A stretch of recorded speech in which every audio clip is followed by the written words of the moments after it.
Derek Jeter joins us from down in the dugout. Have you been able to catch your breath, Derek, here tonight? You talking about from that double? Yeah, anytime exactly. I go past first base, it takes me a while to catch my breath. Well, you know, you're 40 now, so, you know, it gets a little bit tougher at 40. Well, you're 58. I'm sure it's tough for you, buddy. Hey, I got to ask you, how, you know, you get this big ovation, and as we see Scott Kazmir coming in to throw from the Oakland A's, and you get the ovation, you look out, Wainwright standing there clapping for you, too. How tough was that to get back in the box and focus? Well, I mean, you know, I've never faced Adam before. I've always appreciated and respected the way he goes out and handles himself, not only on the mound but off the field as well. So, you know, you can't say enough about it. I have the utmost respect for him, and for him to do that meant a lot to me. And you know, I tried to get him to pick up his glove and start the game, but he allowed a few more moments. So I always remember that. A foul backing out of play off the bat of Stanton. Now the American League up by 2. Derek, this experience I know can be overwhelming. I think Altuve said it best when he said, you're not just the Yankee captain, you're the captain of Major League Baseball. You've carried around a lot of pressure since you came up with the Yankees in '95, Rookie of the Year in '96. How have you been able to compartmentalize your life, stay out of trouble, do your job, and be a champion with the Yankees? Well, you know, I remember I came up with an organization that you didn't do your job, they'd get rid of you. So I always understood that my priorities were on the field first. And, you know, I try to do that every year. I always feel as though I'm playing for my job, and I try to stay out of trouble. Everybody makes mistakes, but I try to learn from my mistakes and other people's mistakes. Well, Derek, as Joe said, Jose Altuve called you the captain of baseball. You had a little speech there to the guys before the game. How did that come about? Was that something you were prepared for?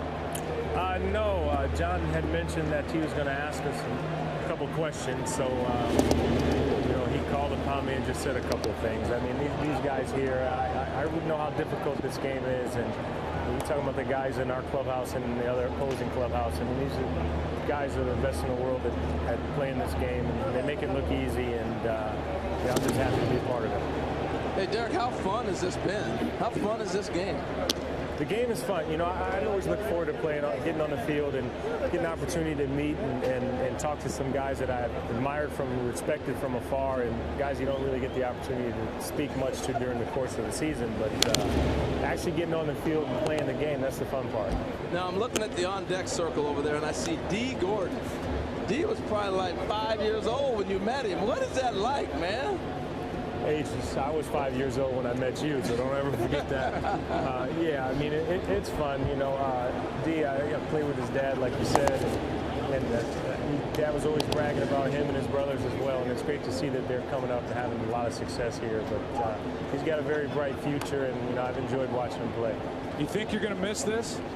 For the interview? Or? No, I know you don't want to do that. Here's one down the line off the bat of Ramirez. He's going to dig for second. There's a play. Cespedes just airmailed it. Had a shot at Ramirez, and Aramis Ramirez has his second hit of the night. Derek, you had a good angle on that. You thought he was going to have him, huh?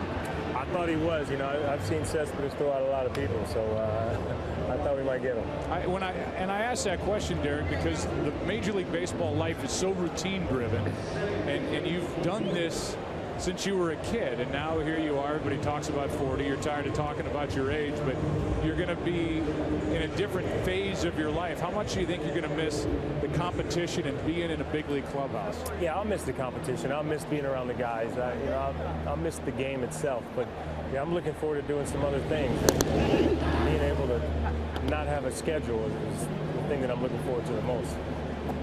A little tired of the buses and the flights and being herded around like you're in grade school?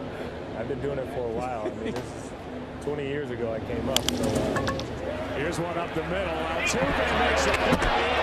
Scores a play here to get the speedy D. Gordon 2 out. What a good play on both ends. How about that, Derek Jeter? Yeah, I don't know if I'm pulling for Altuve to make the play or for D to get the first. You know what I mean? But we need to win this game. We're going to get a pitching change. You can't leave because we're just going to keep you until the other side of the break, and then we'll let you go. Is that all right? That sounds good. All right, Kazmir is finished. He's going to leave with a runner at third, 2 out. Greg Gibson, the home plate umpire, motioning to both players. And the Dodgers celebrating in their dugout. That's into the right field corner. Robinson, nice catch for out number 1. Well, I am a wizard from the future. Boom.